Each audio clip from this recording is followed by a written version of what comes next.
Ako tuloy ang na-overthink. Life full of love. Hello po. Ginagawa ko naman lahat. But my best wasn't good. Umiiyak si Sai. Kayo pag chinek ko pag hindi umiiyak talaga. Tawagan ko nga to si Sai.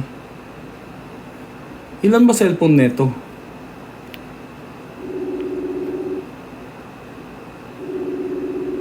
Arte naman nito. Kainis.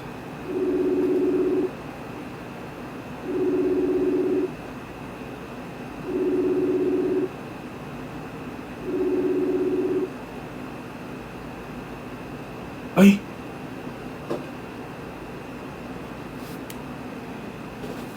Attitude si ate.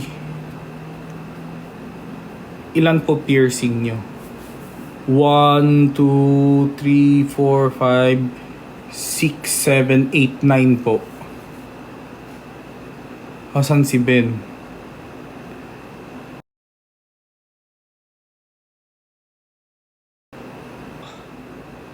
Okay ka lang? Ha? Alam ko hindi ka normal pero okay ka lang? Guys, okay lang ako. Daming alam nito. Sumali ka. Nag-end live ka na? Oo, nag-end live na ako. Parang tanga ang putik. Sige Nasaya na, sa'yo. doon ka na. Doon ka na! Mag-isa nga ako! Kaya nga ako nag-live kasi niyaya mo ako kanina. Ha? Hotdog!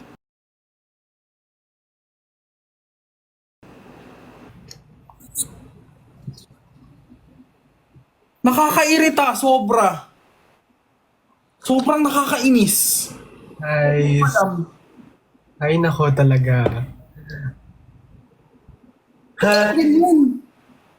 So, kamusta naman? Sasakalin kita virtually eh. Parang sakit. Ang drama mo! Akala mo nag-end live ako? Hindi, nalilito ako promise sa Comsec. Hindi, ako pa naman yung hindi magaling mag-CCTV. Ay, we. Sabi ko mag-end ako ng 12 eh. Pero totoo, iba yung energy mo. What's bothering you? Ikaw? Ay, wow! Wow!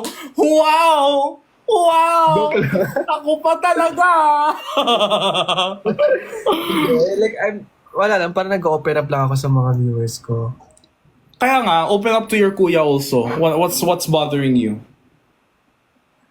Yung pinost mo sa TikTok. Talaga lang. Joke lang. Tapos yung... That's okay? Open up to your kuya. Pero legit, kahit naka-off live ako, pwede mo akong kausapin. Sai. Kasi actually, kagabi pa ako medyo concerned kasi tinatag ako ng mga editors at yung mga viewers dun sa...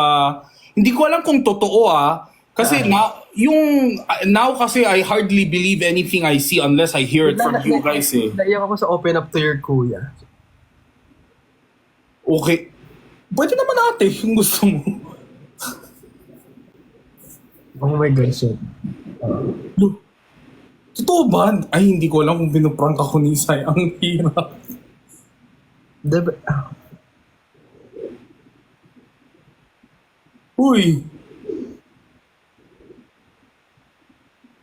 Ay.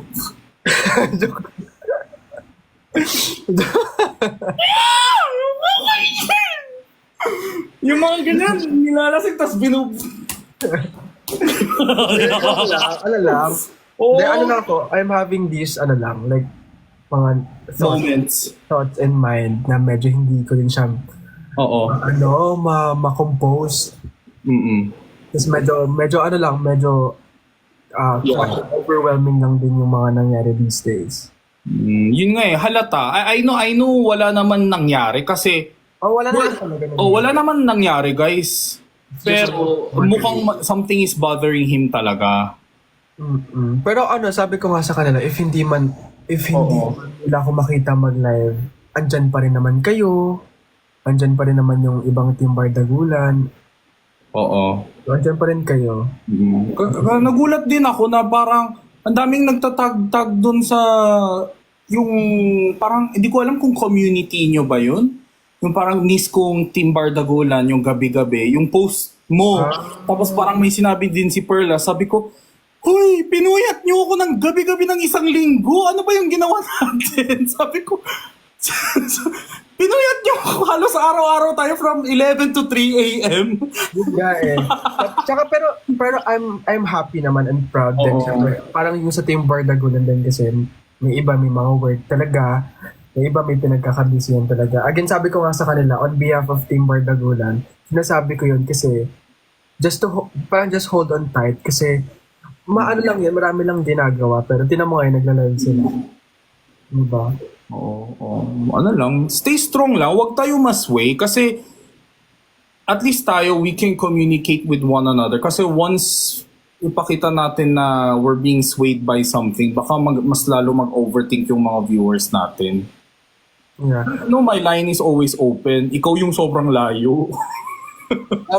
Sabi ko nga kung ano eh, kung siguro sa Manila lang ako, aayain ko din talaga kayo. Kasi minsan may mga kaladkanin kasi talaga ako eh.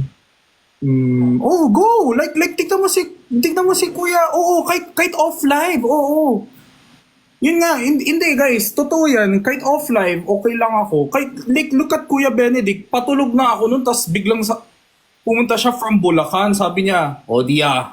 Tapos biglang napa 24 bottles kami ng soju. Okay ako sa ganun. Kahit magkape lang, kahit mag-milk tea lang, di ba? Sabi ko nga sa kanila, if hindi man nila ako makita sa live, may vlog pa rin naman ako. Kasi nga nagbabalik na ako sa pag Yeah.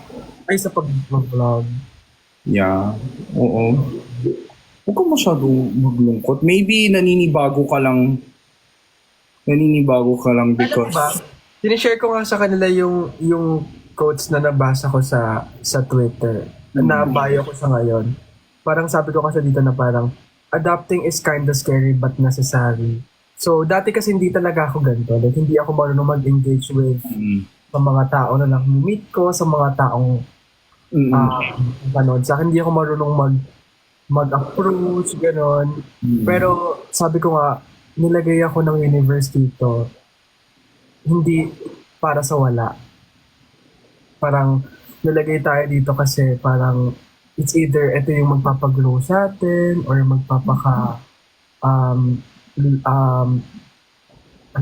makakatuto ng panibagong lesson. Yeah, don't worry, Sai. Syempre, guys, I mean, we are all friends, yung Team Bardagulan, but also at the same time, we're all grown up, so I cannot speak for each members. Pero, Sai, ang masasabi ko lang is, hindi ako perfect na tao. Ako, si Kuya Jinho. So, even if you are not perfect, kahit may nagawa kang mali, I'm always here to listen. I'm always willing to give you a second chance. Do you get it? So, you don't have to tiptoe around, me na takot ka magkakamali or show imperfect side of yours. It's okay. Just, open up. Be yourself more. Be more vulnerable. It's fine with me. Okay? It's okay to overthink. We all have those days naman. Yun nga, tama din yung sinasabi ni Sai na what doesn't kill you makes you stronger. And I think that's part of growing up talaga. Sai's in that stage of life yung 24. Yun din yung pinakamahirap na stage ko yung 23, 24, 25. That stage was like, whoa. Like, I thought 21 was hard. And then when I reached 23, 24, 25, yung papunta ng quarter life crisis. I mean, mahirap pa rin yung stage ko ngayon. Pero medyo nafi-figure out ko na as I'm approaching my 30s. That's why excited na ako mag-30s eh. Kaya I'm asking advices from Kuya Benedict din. Diba? So, ikaw, feel free to ask advices from me na hindi ko sinasabi na mas angat ako sa'yo. Pero Like, I appreciate naman like you saying those words. naman. Kaya medyo, ano ba yan? Kasi yung skincare ko medyo na, basta yun. Hindi ka ba? Parang maga yung ano mo. Hindi, wala yan. Skincare yan. Yung sa akin kasi palaging maga, di nyo makapansin. Pero yung kay Sai, malaki yung mata niya eh. Mapapansin nyo agad eh. Huwag na.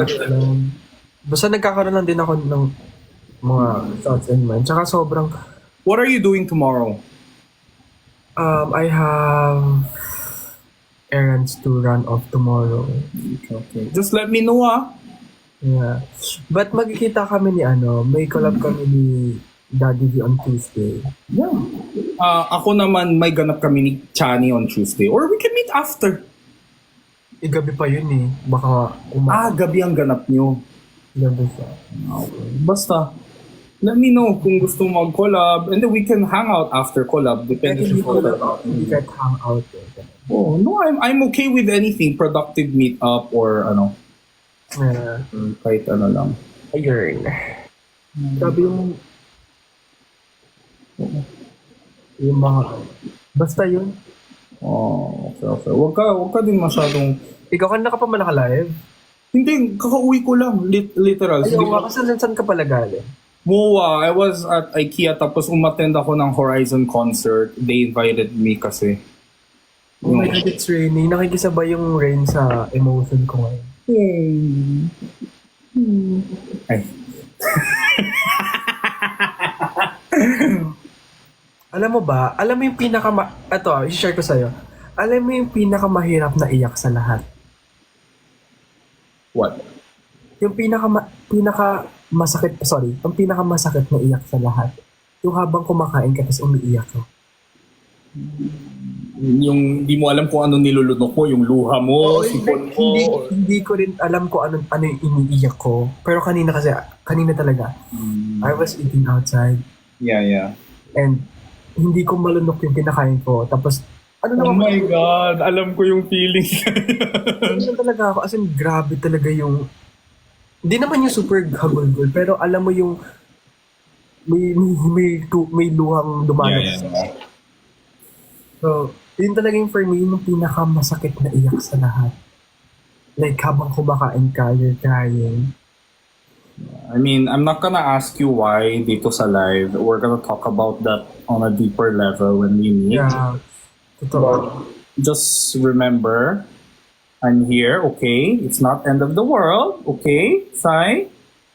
Yeah, pero parang feeling ko kapag sa'yo mas end of the world na eh.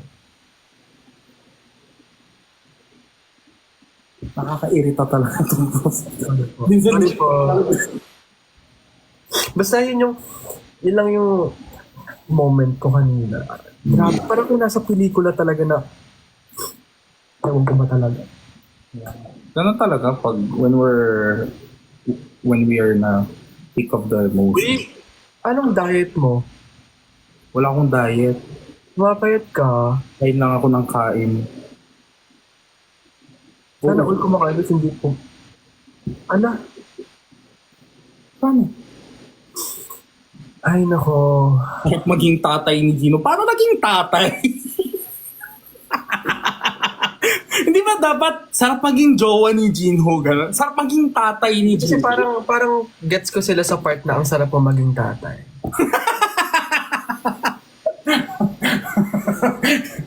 Hindi mo na sila kasi ganun talaga. Baka ano talaga. Kung bakit. Oh. Ay nako, Sai. Father figure pala. Kaya ba? Father figure talaga si Kuya Jin, no? Ay nako. Oh. Pero napansin ko yung energy ni Sai. Ano meron?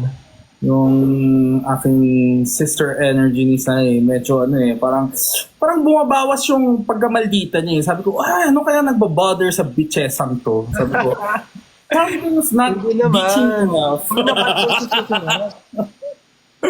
Oo. Laban daw si Fukerat? Nagulat ka pa.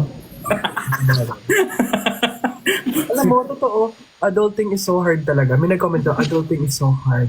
Yeah. Lalo if you're alone, and I mean, parang kung ikaw yung breadwinner sa family. Sobrang, Sometimes you're doing it but you're not even sure kung tama ba tong ginagawa mo because you have nowhere to ask. Totoo. Tsaka alam mo na, kaya minsan gusto ko rin mag-rant kasi parang etong mga taong nang baba sa akin as if they know me well. Parang akala mo sobrang dali sa kanila sabihin sa akin na yung mga ganong bagay without knowing kung ano ba talaga yung nangyayari inside. Mm-mm. Like sobrang like, get happy naman ako na may basher ako or whatever. Siyempre, feeling ko tuloy ang sikat ko kapag may basher ako. Pero, may times lang din talaga na, makapagsalita kayo, akala nyo, kilala nyo ako ng totoo. Diba? Akala nyo kilala nyo yung pinagsasabihan nyo. Kaya, just mind yung mga sinasabi nyo sa ibang tao kasi hindi nyo alam. Baka yung mga sinasabi nyo nakaka-hurt. Diba? Okay, that's okay. Actually, nakita, like recently dun sa kalokohan natin na ginagawa, ang dami mong editors na nagtatag-tag sa akin sa mga dati mong videos. And, nung una parang, sinasave purpose ko lang. Pero, with that with that tagging tag na yan, sa pagtag-tag na yan, I learned a lot about you din. About your family, ganun din. Hindi, marami.